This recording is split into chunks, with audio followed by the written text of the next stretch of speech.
Je commence d'abord par adresser un mot d'encouragement auprès de notre population à laquelle nous sommes à leur service.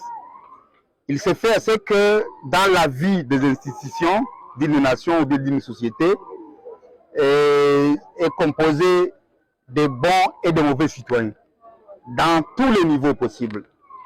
Il se fait assez que la crise que nous venons de traverser à peine, en réalité, ne concerne que ces mauvais citoyens militaires qui s'étaient infiltrés dans l'armée et qui, désobéissant leur mission, ont désobéi et ont commencé, puisque jamais l'armée n'a autorisé aux militaires de gaspiller les munitions, puisque les munitions, c'est l'argent de l'État. Et les militaires sont au service de la société. C'est eux qui nous gardent. Et quand maintenant, ceux qui nous gardent commencent maintenant à se retourner contre nous, là, il y a un problème. C'est vrai, quand on va condamner, non, l'armée est mauvaise. Toute l'armée n'est pas mauvaise. C'est pourquoi j'ai tenu à faire cette conférence de presse avec le commandant secteur Sokolade à l'intérim, qui, exactement, lui, il n'a pas envoyé les militaires faire ce qu'ils ont fait. Mais il y en a au sein des militaires désobéissants.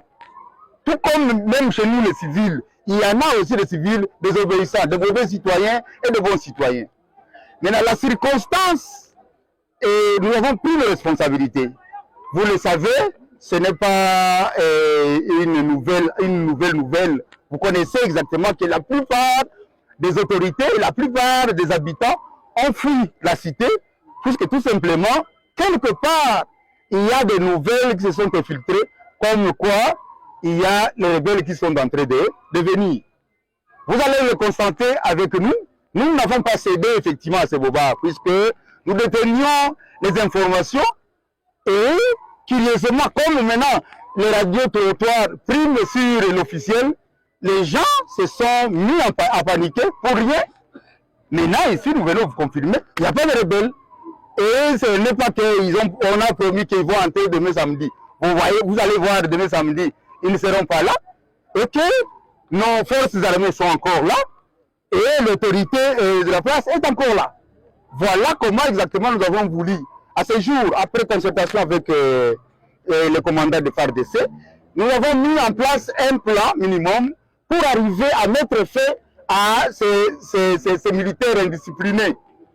De façon que, quelque part, 3-4 jours, notre population atterrée dans des maisons, finalement, c'est la fin qui va les tuer là où ils sont enterrés. Et quelque part, comme l'État existe encore, que nous représentons ici, donc nous avons mis des bouchées doubles, de façon que nous ne vous promettons pas qu'à 100%, mais nous allons mettre l'organisation au point où, si la collaboration entre les forces armées et les forces vives pour commencer à déceler un à un de ces mauvais citoyens pour que nous puissions ensemble mettre fin à ceci. L'armée elle seule ne peut pas tout terminer. Il faut assez que nous accompagnions notre armée. Ce n'est pas à dire que quand il y a des récalcitrants, maintenant c'est toute l'armée qui est défaillante. Nous avons toutes les forces que nous allons réunir et ensemble nous allons mettre une cellule de crise pour permettre à ce que nous puissions et nous allons effectivement défendre notre société. Nous vous avons dit déjà, nous n'avons pas de terre que Dieu nous a donnée. Nous n'avons que Ouvira que Dieu nous a donnée. Et si nous favorisons une personne, qui qu'il soit, de venir nous ravir notre bien, c'est que nous sommes des irresponsables. Hein? Donc quelqu'un qui a sa maison, on vient, on lui prend sa maison, et puis donne ta femme, il donne sa femme. Donne tes enfants, il donne ses enfants. C'est que ce monsieur-là, franchement, n'est pas responsable. Donc même si vous n'avez pas la force à même, il faut quand même résister pour dire que non, c'est ma femme, c'est mon enfant. Mais là, comment nous tous, nous allons maintenant nous enterrer, disparaître, et pourtant nous avons la terre à pouvoir défendre. Ce n'est pas seulement à l'armée, mais à nous tous de pouvoir nous mettre ensemble pour faire ce combat. Et nous allons ensemble le réussir et personne ne viendra envahir Uvira. À un certain moment comme ça, on cherche les rebelles ailleurs. Mais les rebelles, nous les avons. Tous ces militaires qui ont pillé sont des rebelles. Et il y en a dans notre population, certains qui collaborent avec ces gens-là. Ce sont les vrais ennemis de notre population.